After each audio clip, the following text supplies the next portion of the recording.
नमस्कार, the news now में आपका स्वागत है और मैं हूं प्रिंसी कोल।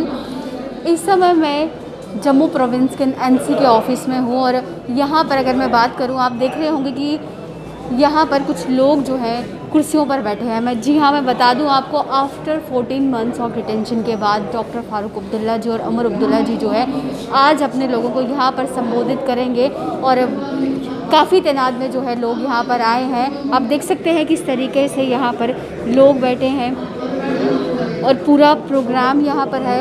क्या कुछ होगा इस प्रोग्राम में वो हम लोग भी सुनेंगे और आपको भी बताएंगे।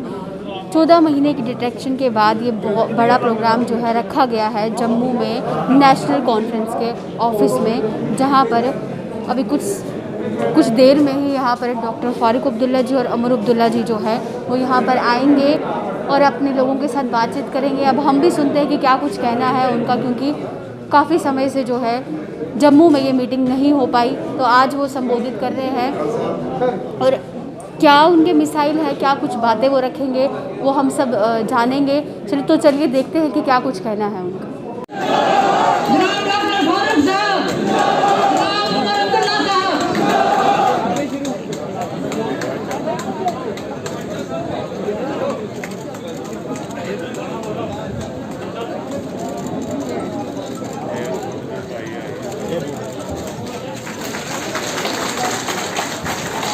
अंदर थले थले थोड़ा पीछे।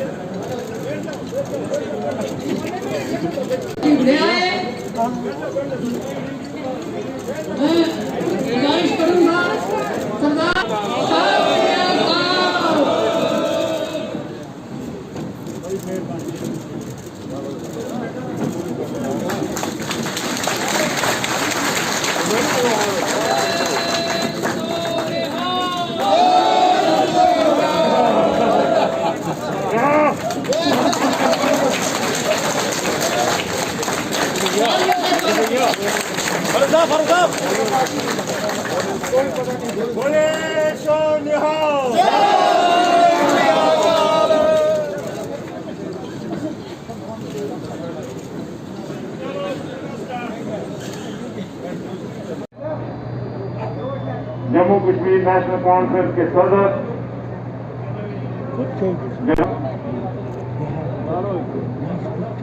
कायदे कारवान, जम्मू कश्मीर नेशनल कॉन्फ्रेंस के नायब सदर जनाब नेशनल कॉन्फ्रेंस, ताकि हम सब और उमर साहब एयरपोर्ट पे सुनेंगे। ये बेहतरीन तरीका है स्वागत का। अपनी अपनी जगह बैठना है और एक आध घंटा जो इस वक्त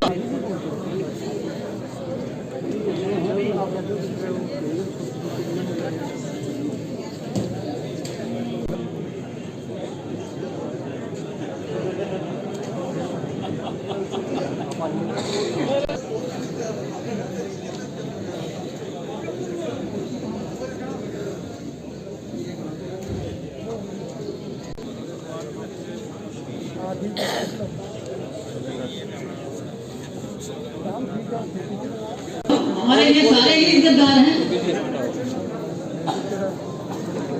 बिठा दो इनको।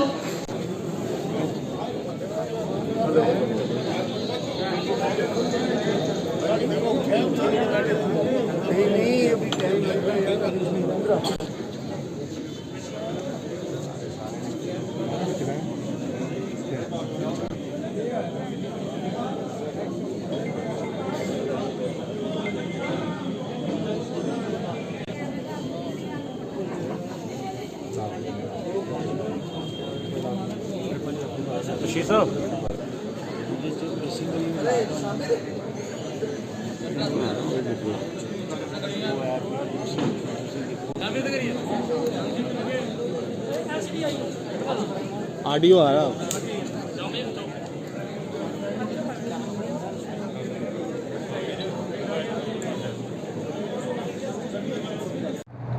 मैंने कभी ये नहीं सोचा कि मेरा वतन कोई और है,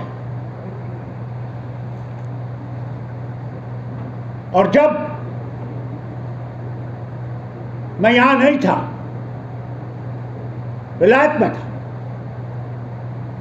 लोग ढूंढने लगे, लीडर ढूंढने लगे फारूक अब्दुल्ला कहां है कि जम्मू कश्मीर को बचा सके। मैं लीडरों का नाम नहीं लूंगा। लोग कहते थे नेशनल कॉन्फ्रेंस मार गई, है ही नहीं, इसका कोई अता पता ही नहीं है। झुकने आए कि वापस आओ, इस वतन को बचाओ, क्योंकि ये जानते थे कि एक जमात है जिसका नाम जम्मू कश्मीर नेशनल कॉन्फ्रेंस है, वही बचा सकता है। कोई बीजेपी को नहीं ढूंढ रहा था। ये बड़े नारे मारे, ये हमारे पुतले जलाएं जितने मर्जी है और जलाओ, फारूक अब्दुल्ला तुम्हारे पुतलों से डरने वाला नहीं। मार्शल ठीक है, जब तक हैं एक दिन वो भी कुर्सियों से उतर जाएंगे। ये कुर्सियां रहने वाली, उन मार्शलों को बोल देना मेरी तरफ से, वो भी जाने वाले। मगर अपनी जमात को मजबूत करो, अपनी जमात को मजबूत करो। जब तक तुम्हारी जमात मजबूत है तुम्हें कोई गिरा नहीं सकता, और तुम्हारी जमात को गिराने के लिए बहुत से लोग तैयार हैं। होश करो। हमने गुप्कार का ये माहिदा किया, किस लिए किया, क्यों किया? हमने कभी ये नहीं सोचा कि जम्मू अलग है, कभी नहीं सोचा कि लद्दाख अलग है,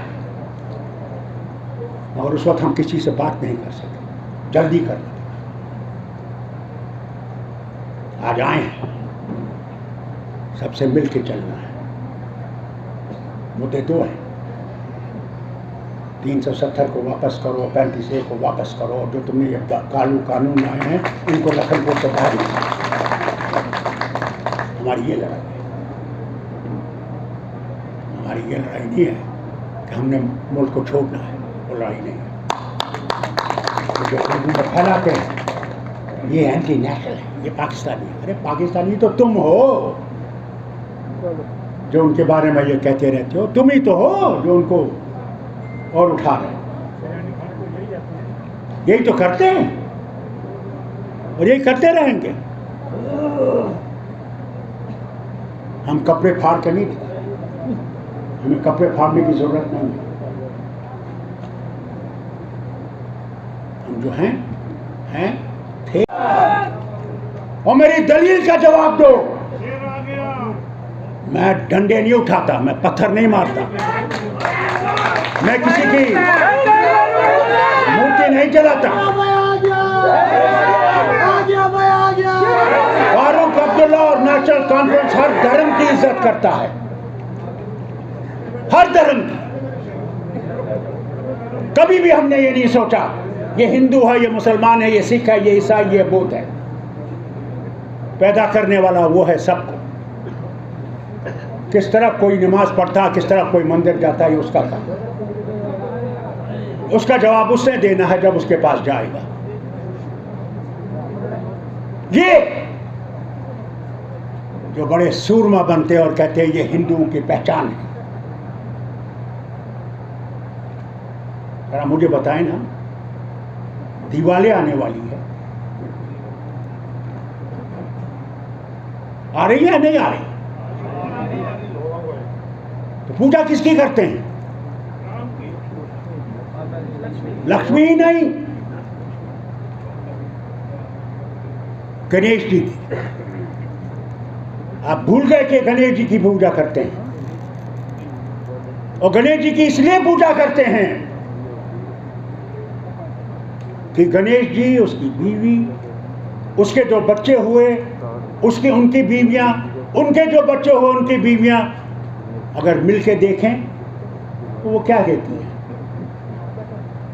इंसान का स्वास्थ्य, इंसान को प्यार, इंसान को तरक्की, और इंसान के लिए सारी आसाइश, ये एक गणेश जी की औलाद की तरफ से। हम ये समझते हैं सिर्फ पैसा बनाने की बात है, ये लक्ष्मी कहीं नहीं है। इनसे पूछो ना, इनको पता भी नहीं होगा। जो इतने बड़े बड़े सूरमा बनते हैं कि हम हिंदुओं के लाज हैं, मैं उनसे पूछता हूँ और फिर हम पे दावा मारते हैं। अरे तुम्हें अगर इतना है तो हिंदुस्तान की फौज को क्यों रखते हो? जरा बॉर्डर पे जाओ ना और जरा मुकाबला करो। कौन कहता मैं तो नहीं रोक रहा हूं, जाओ जरा अपनी सुरमाई दिखाओ ना, हमें क्यों दिखा रहे हो? होते तो तुम कांपने लगते। ये हम थे, ये जमात थी, इसमें वो सपूत थे। जब कबाली आए उन्हें अपनी जानें दी, मगर श्रीनगर पे काबू करने की इजाजत नहीं। लकड़ी की बंदूकें निकाली हिंदू ने, मुसलमान ने, सिख ने।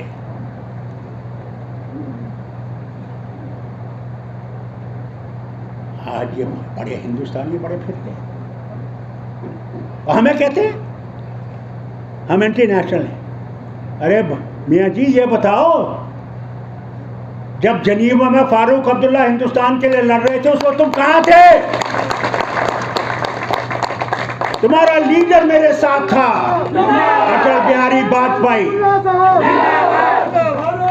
और जब इनसे कहा गया बोलो, सुनो, फर्क करना, कश्मीरी अलग है, जम्मू वाला अलग है, लद्दाखी अलग है, उनकी गलतफहमी है। ये तीनों हिस्से इस रियासत के एक हिस्सा है और इंशाअल्लाह रहेंगे, ये याद रखें। बस आप मजबूत रहें।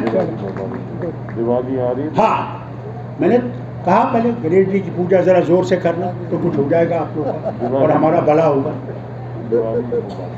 और दिवाली में एक गुजारिश करूँगा, क्या माने या न माने, मानेगा, पटाखे जो है वो मेहरबानी करके कम इस्तेमाल करें, क्योंकि पहले ही हवा ख़राब है और वो बीमारी हमारे सर के ऊपर है। और मेरे जैसे आदमी को और कई हमारे जैसे बूढ़े जो हैं उनको ये मार देगा, मुझे नहीं मारेगा। इसलिए आपसे कहता हूँ दिवाली बहुत बहुत मुबारक हो। भगवान आपके ऊपर हर एक मेहरबानी करे और हम में भाईचारा बना दे, बस भाईचारा रखें। इसीलिए आपसे कहता हूँ, यहाँ ऐसे लोग भी हैं जैसे उमर साहब ने कहा, जिनका काम है किसी ना किसी तरीके से लोगों में इंतशार पैदा करो, डर पैदा करो, घबराहट पैदा करो। हाय हाय क्या होगा, हाय कश्मीर चला पाकिस्तान को, हम किधर क्या, हमारा क्या होगा? अरे कोई गया आज तक 70 साल में, तो फिर मुझे बताओ डराते किसको? भैया यहाँ क्या हो गया, इसको बंद हो गया। जरा थोड़ी सी आवाज को बढ़ाओ, कि घबराने नहीं। हाँ, हम अपनी पहचान के लिए लड़ाई करेंगे, वो हमें किसी से भी करनी, हम पीछे नहीं हटेंगे। और हमने कसूर क्या किया था? तुमने अपनी पार्टी का एजेंडा हिंदुस्तान का एजेंडा बना दिया क्या? भारत बहुत बड़ा है, हमारी पार्टी से बहुत बड़ा पार्टी हिंदुस्तान है। ये ना समझना कि हिंदुस्तान तुम्हारा है। बड़ी हुकूमतें आई और बड़ी हुकूमतें गई और आपका भी एक दिन जाने का वक्त आ जाएगा, घबराओ मत। ट्रम्प भी बड़ा चिल्ला रहा था, ओहो यार I am here, I do this and I do that, I am this। आज बिल्ली जैसा बैठा हुआ है व्हाइट हाउस में और कोर्ट में जा रहा है कि मैं कोर्ट से कोई मदद नहीं ली। 2 कोर्टों ने तो उसको बिठाई दिया। ताकत आपके हाथ में है, याद रखना भाइयों बहनों, ताकत तुम्हारे हाथ में है, याद रखना। ताकत किसी के हाथ में नहीं है।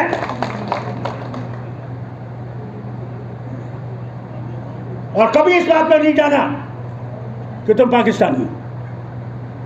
जो कहेगा उसे को जरा है, हमें तो दिखता है तू ही है पाकिस्तान, तेरे दिल में पाकिस्तान का वो छुपा हुआ है, इसलिए हमें बोल रहा है। अगर खुदा ना खास्ता ऐसा कुछ हो गया तो पहले पाकिस्तानी जिंदाबाद नारा मारेंगे वही।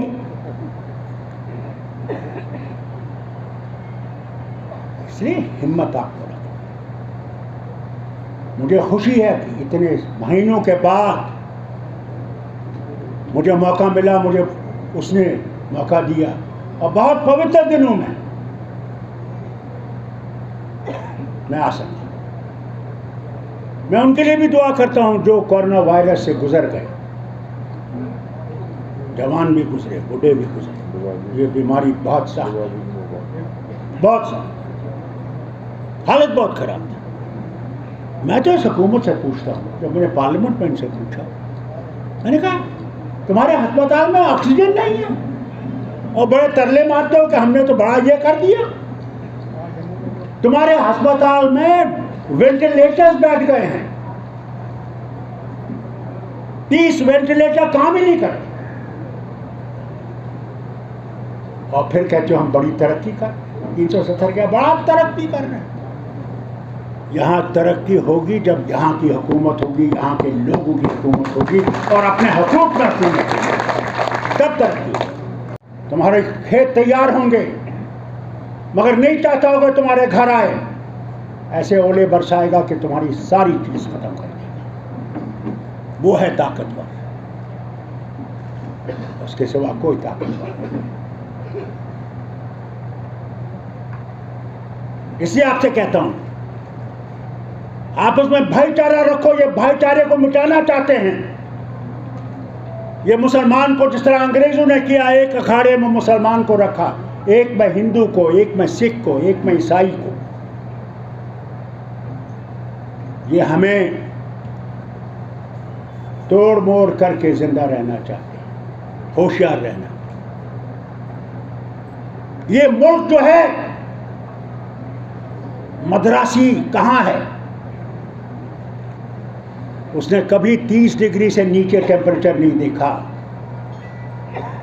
आज वो लद्दाख के बॉर्डर पे खड़ा है जहां टेम्परेचर -20, -30।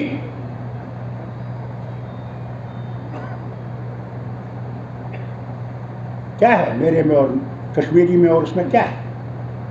न खाना वैसा, न पहनना वैसा, न चलना वैसा, न रिवाज वैसे।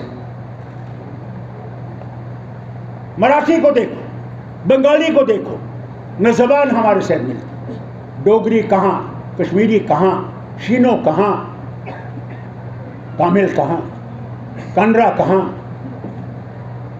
मराठी कहाँ, बंगाली कहाँ, भोजपुरी कहाँ। मगर किस चीज़ ने हमें रखा? इनकी मेहरबानी से नहीं। ये जो आज दना रहे हैं, इस धरती की मेहरबानी से कि हमने रहना और करना है और एक दूसरे को पहचानना है। 5 साल तो हो गए इनके, ये 5 साल भी बहुत जल्दी, जैसे ये ट्रंप जा रहा है, इंशाल्लाह ये भी चलेगा। वो कश्मीरी पंडित आज भी यहीं पे बैठा हुआ है, आज भी इंतजार कर रहा है वो दिन कब आएगा, कब तक नफरत फैलाओगे, कब तक इनको इस्तेमाल करोगे अपने वोट के लिए। तुमने सिर्फ इनको वोट के लिए इस्तेमाल किया, इनको कुछ दिया नहीं। सिर्फ इनसे कहा हाँ हाँ हम तुम्हें दिल से लगाते हैं, और दिल से लगाने के बजाय चूतू से बाहर निकाल दिया। और फिर ये कहते हो कि नेशनल कॉन्फ्रेंस एंटी नेशनल है। भाई साहब ऐनक जरा ठीक करो, तुम्हारा नंबर जरा कमजोर हो गया है। जरा किसी अच्छे आंखें वाले डॉक्टर के पास जाओ, अपनी ऐनकें बनवाओ।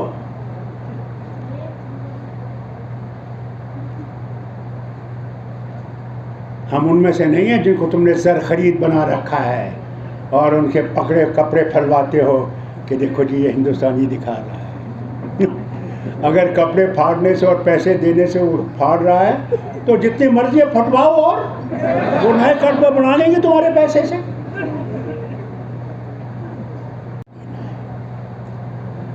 वही मेरा मालिक है, तुम मेरे मालिक न कभी बन सकते हो न कभी हो सकते।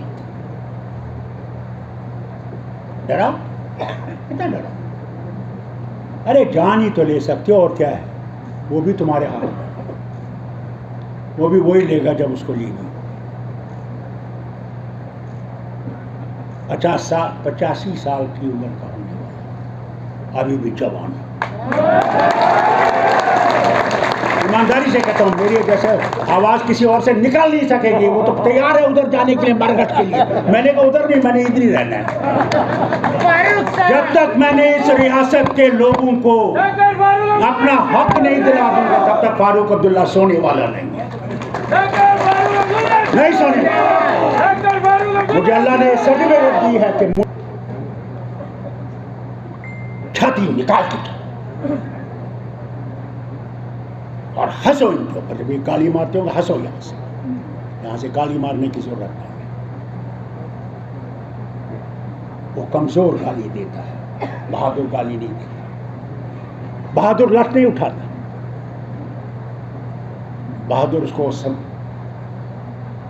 स्माइल देख के उसको कहता है और कर और कर और दिखा और बता, कितने और पुतले जलाएगा, जला यार, देखो देखो मर्जी कर, देखो देखो कौन आया। अपनी जमात को मुनज़्ज़म करो। हमारी जमात में भी ऐसे लोग होंगे, मैं आपसे कहता हूं, जिनका ईमान इधर उधर होगा, इधर है या उधर, कुर्सी आई या कुर्सी गई। भैया कुर्सी देने वाले भी तुम ही हो, लोग ही हैं ताकत, राज ताकत नहीं है, लोग है ताकत, ये याद रखना। इसलिए सोच के जब भी इलेक्शन आए, सोच के उस इंसान को उठाओ जो लोगों की मदद करेगा, जो लोगों के लिए अपनी जान को कुर्बान करेगा,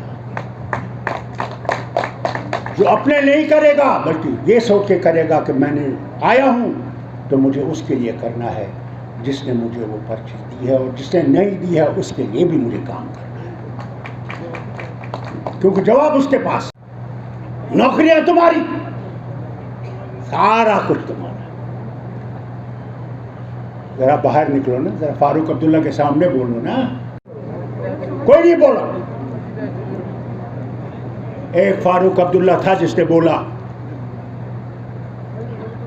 और उनकी बोलती पर। आज फारूक अब्दुल्ला पाकिस्तानी, आज फारूक अब्दुल्ला चीनी। अरे ज़रा आओ ना मेरे पास, मैं भी दिखाता हूँ मैं क्या हूँ। मैं 85 साल का उम्र हूँ, एक थप्पड़ मारूंगा तो पानी हाल से ऊपर उठ जाऊँ। ये नहीं समझता कि मैं तुमसे डरता हूँ, खबरदार। नहीं समझता कि ये जमात तुमसे डरती है। हमने तुम्हारा मुकाबला किया है और आगे भी करेंगे, और इंशाअल्लाह जीत के दिखाएंगे तुमको। तुमने लोगों से वादे किए, झूठ वादे। कहा इस जमात को कितनी मुसीबतें नहीं उठानी पड़ी, वो अल्लाह है और आप जानते हैं। यहाँ के मुसलमान को, सिख को, ईसाई को, हिंदू को, अभी शुरुआत हुई थी तो कहते थे ये पाकिस्तानी लोग, और बार बार यही कहते थे।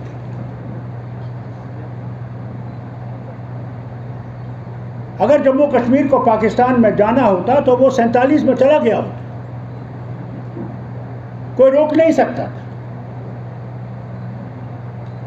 ये बीजेपी वाले आज लखन पार से पार होते, मगर वो मर्द मुजाहिद आया जिसका नाम शेर कश्मीर शेख मोहम्मद अब्दुल्ला था। उसे लोगों से कहा कि हमारा रास्ता इस तरफ है, हमारा रास्ता उस तरफ नहीं है। महात्मा गांधी के हिंदुस्तान की तरफ, बीजेपी के हिंदुस्तान की तरफ नहीं, उस हिंदुस्तान की तरफ जिसमें सब धर्म बराबर रहेंगे, सब धर्मों की इज्जत होगी, हर मर्द और औरत की इज्जत होगी, वो गरीब हो या अमीर हो, और हर एक को मौका मिलेगा तरक्की करने का, कोई किसी को रोकेगा नहीं। तुमने जो खाना है खाओ, जो तुमने पीना है वो पियो, जिससे रहना है तुम रहो, तुम्हें इसकी आज़ादी है। फर्क सिर्फ ये है कि कोई ऐसा काम न करना जो किसी दूसरे मजहब को आपके खिलाफ कर दे। भाईचारे के लिए आप लोगों को एक दूसरे की मोहब्बत को बरकरार रखने के लिए वैसे असूल करने पड़ेंगे। मैं उस हिंदुस्तान का आदमी था। जम्मू आने का मौका हासिल हुआ और फारूक साहब और मैंने पहले ही तय किया था कि जम्मू की ज़मीन पे अगर हमारे पैर पड़े तो सबसे पहले अपने दफ्तर शेर कश्मीर भवन आके अपने साथियों से मुलाकात करेंगे, क्योंकि इन साथियों से हमें दूर रखने की बड़ी कोशिश की, चाहे गिरफ्तारियों के जरिए, चाहे कि जम्मू कश्मीर, जैसे धर्मेंद्र ने कहा, जम्मू कश्मीर नेशनल कॉन्फ्रेंस अब खत्म हो चुकी है। काश उन लोगों ने नेशनल कॉन्फ्रेंस की हिस्ट्री को देखा होता कि नेशनल कॉन्फ्रेंस का अंतिम संस्कार करने वाले तो बहुत निकले, लेकिन वो कभी अपनी मिशन में कामयाब नहीं हुए। मैं किन किन सालों का जिक्र करूं, चाहे 53 हो, 84 हो, 89, 90 हो, 2002 हो, बीच में भी कई ऐसे मौके आए जब हमारे मुखालफों ने ये कहा कि बस अब ये मिट गया, अब ये उठ नहीं पाएंगे। लेकिन अल्लाह ताला का करना, उनमें से कई सारे जो हमें मिटाने निकले थे खुद बच नहीं पाए, लेकिन नेशनल कॉन्फ्रेंस आज अपनी जगह खड़ी है। आज ये छोटा सा प्रोग्राम हमारे दफ्तर में उन लोगों के लिए भी एक पैगाम है जिन्होंने मुल्क भर में ये झूठी कहानी रचाने की कोशिश की कि नेशनल कॉन्फ्रेंस वाले अगर जिंदा हैं भी तो वादी के चंद इलाकों में, वादी के बाहर इनका वजूद मिट गया है। वादी के बाहर के लोगों के लिए ये बात नहीं करते। अक्सर बेशतर कुछ चैनलों के जरिए, कुछ अखबारों के जरिए, कुछ एजेंसियों के जरिए नेशनल कॉन्फ्रेंस के नई तंजीम शुरू होने वाली। अरे कितने बेईमानों को खरीदोगे, कब तक खरीदोगे? आज तुम 10 रुपए दोगे, कल दूसरा आएगा वो 20 रुपए देगा, तुमको भी छोड़ दे। उसका इंतज़ार करो, वो होने वाला है। हमने देखा है, मैंने अपनी उम्र में बहुत देखा है। ये वही हैं जो हमारे साथ आए, फिर हमें छोड़, फिर आए, फिर छोड़। ये फारूक अब्दुल्ला ही था कि जिसने इनको छोड़ा नहीं, सीने से लगा लिया। मैंने कहा वो चुप, वो पकड़ेगा इनको, वो मैं नहीं पकड़ूं। मेरा धर्म मुझे सिखाता है कि तुमने माफ़ करना, तुम मेरे पर छोड़ो। और मैंने उनका हाल देखा कहीं, कोई कैंसर में पड़ गया, कोई किसी और चीज़ में पड़ गया, उनका नामो निशान नहीं दिखा, इनका भी नहीं दिखा। मगर आपसे कहता हूं कि झूठ से घबराइए, शैतान से घबराइए।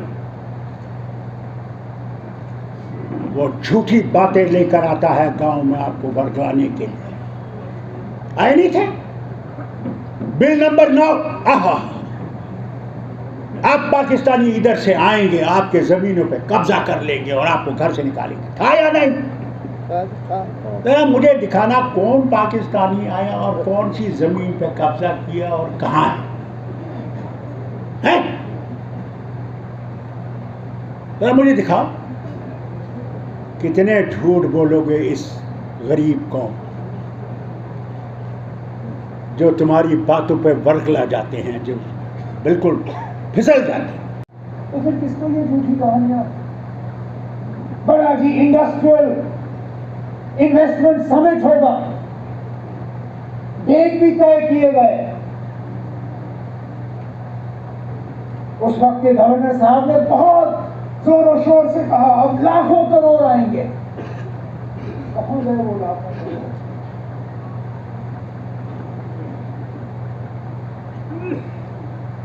कौन सा नया दौर यहां शुरू हुआ? मुझे तो कहीं तरक्की नजर नहीं आती। जिन प्रोजेक्ट्स को आपने आज रिबन काटे, उनकी शुरुआत या तो मेरी हुकूमत में हुए होंगे या हमारी हुकूमत के बाद मुफ्ती साहब और महबूबा मुफ्ती की हुकूमत में हुए। आप कुछ नया दिखाइए ना।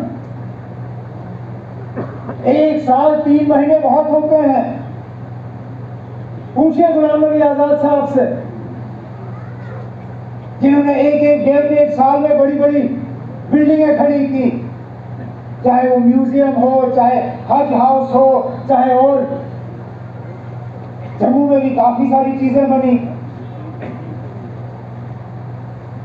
1 साल 3 महीने बहुत होता है शुरुआत करने के लिए। तो बताएं ना कहां हुई शुरुआत? कि 370 और 35A का हटना जम्मू कश्मीर के लिए फायदेमंद साबित होगा। सबसे बड़ा नुकसानदेह अगर फैसला जम्मू कश्मीर के लिए लिया गया है वो 5 अगस्त 2019 का फैसला था।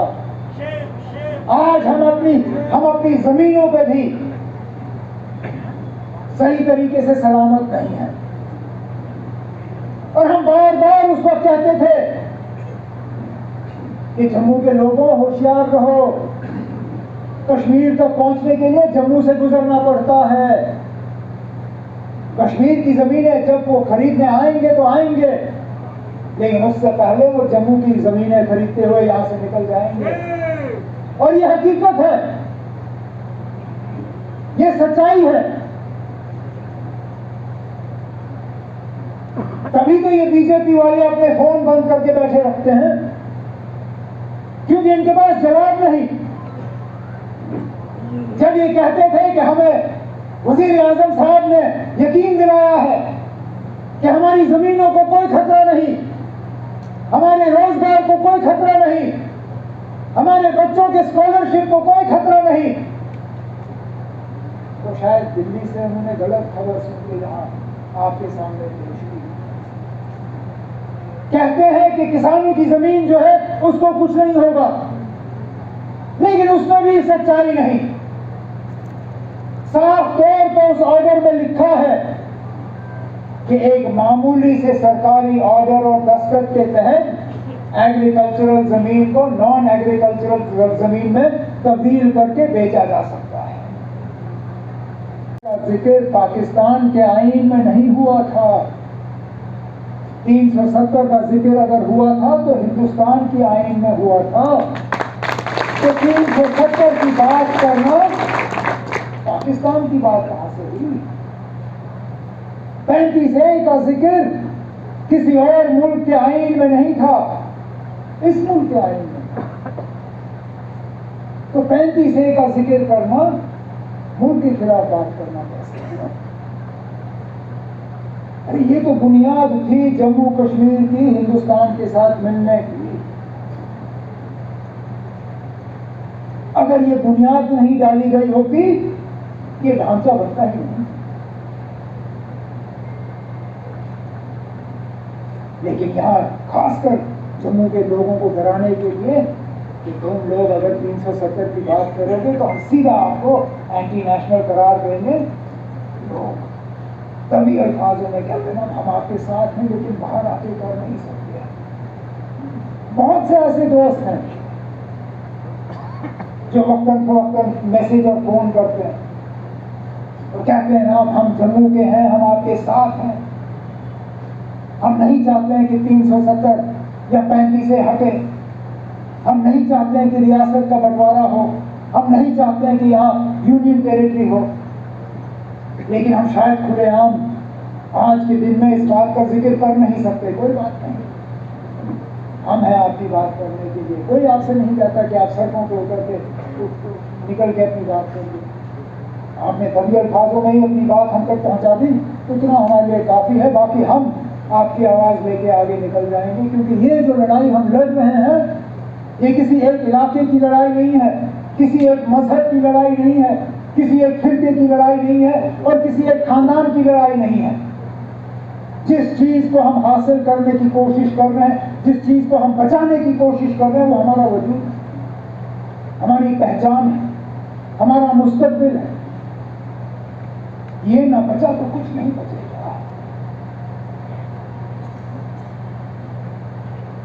अगर कल को हमारे पास अपने बच्चों को देने के लिए जमीन का छोटा सा टुकड़ा नहीं रहा, एक अंदाज में बात करते हैं।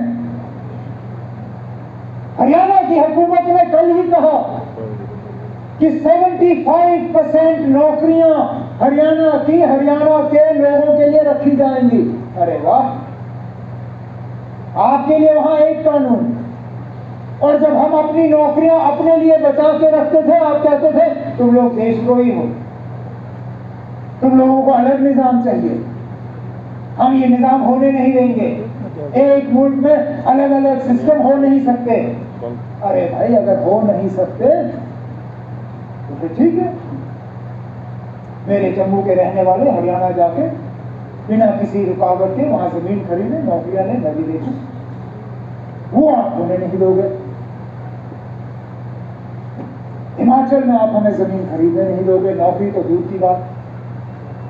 मैं किन किन रियासतों का नाम लूं जहां हिंदुस्तान के आईन के तहत वहां जमीन खरीदी जा सकती, ना वहां पे रोजगार हासिल किया जा सकता है, लेकिन सिर्फ जम्मू कश्मीर का कानून उनको भटका, क्योंकि जम्मू कश्मीर के लोगों ने यहाँ पर उनको इख्तियार नहीं दिया।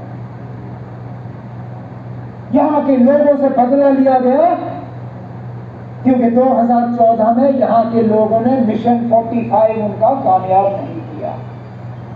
बस जिद निकाली गई, बदला लिया गया। कोई भी बाशिंदा इस रियासत का इस फैसले के साथ नहीं है। बेस्ड पार्टी, अब हमारे जड़ कश्मीर में है, मजबूत है, लेकिन क्या आपको दिखता नहीं है कि इतनी ही मजबूती से हमारे जड़ जो है जम्मू में है, कारगिल में है, लद्दाख में है।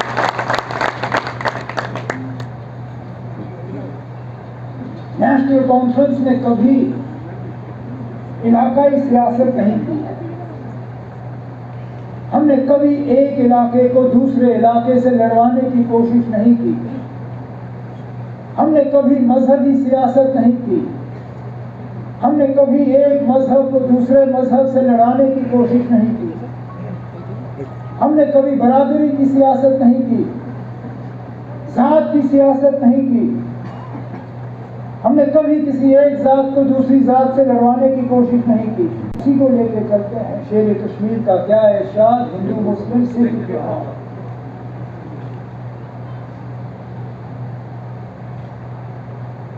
लेकिन बोलना कुछ लोगों के लिए बहुत ही ज्यादा आसान हो गया है। आप 5 अगस्त 2019 ही ले लीजिए, कितने सारे झूठ उससे पहले इस मुल्क को और जम्मू कश्मीर की रियासत के लोगों को सुनाए गए।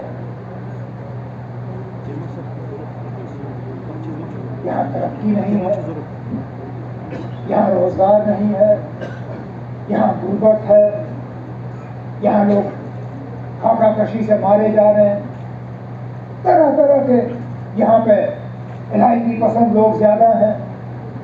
यहाँ पे मुल्क के साथ लोग हैं नहीं क्योंकि 370 है। तरह तरह के शोशे डाले गए और ये कहा गया मुल्क को कि अगर 370 और 35 से हटा तो जम्मू कश्मीर रियासत की तमाम बीमारियां जो है उनको रातों रात हम दूर कर देंगे। आज 1 साल 3 महीने हो गए।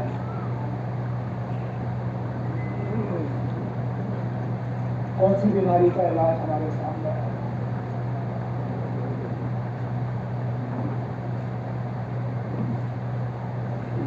यहाँ के लोगों के साथ किया गया था।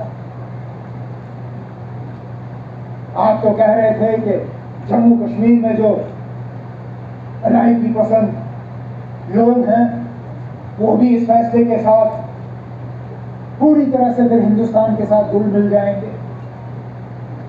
लेकिन आज मैं दावे से कहता हूं कि जो लोग हिंदुस्तान के खिलाफ सोच रखते हैं 370 को उड़ाने के फैसले के बाद वो ज्यादा नजदीक नहीं आए बल्कि ज्यादा दूर आपसे चले गए।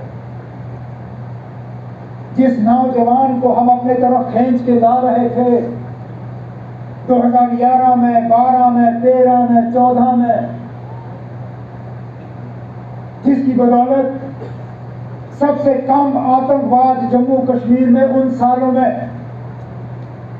हमें देखने को मिला, सबसे कम नौजवानों का रुख मिलिटेंसी से की तरफ उन सालों में 2012, 13, 14 शायद ही कुछ नौजवानों ने बंदूक उठाने का काम किया। किसी महीने 1, किसी महीने 2। आजकल जो कुल मिला के 12-13 के साल के लड़के मिलिटेंसी ज्वाइन कर गए, आज तो महीनों में ज्वाइन कर गए। जो 1 साल का नंबर उस वक्त था वो 1 महीने का नंबर आज बन गया है। क्यों? क्योंकि हमने अपने ही करतूतों से इन नौजवानों को और ज्यादा दूर, क्योंकि जमीन के ये जो नए कानून बने ये इनको कुछ ज्यादा भारी पड़ना शुरू हो गए हैं।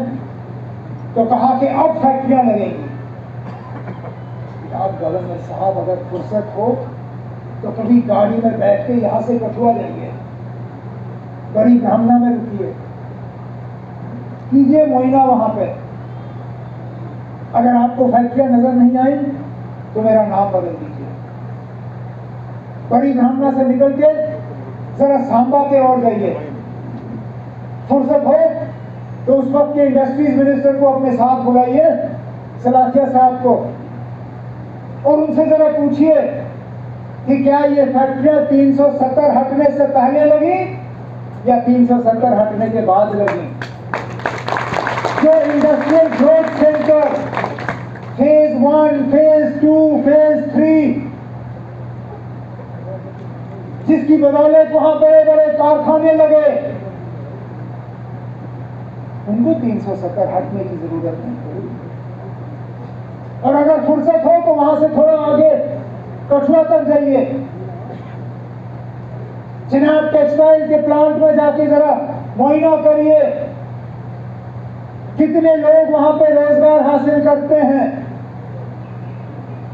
और कंपनी के मालिक से पूछिए कि आपने ये 5 अगस्त 2019 से पहले फैक्ट्री लगाई या 5। तो आपने सुना कि किस तरीके से यहाँ पर तमाम बड़े नेता जो एनसी के थे उन्होंने किस तरीके से अपने लोगों को यहाँ पर संबोधित करते हुए ये कहा।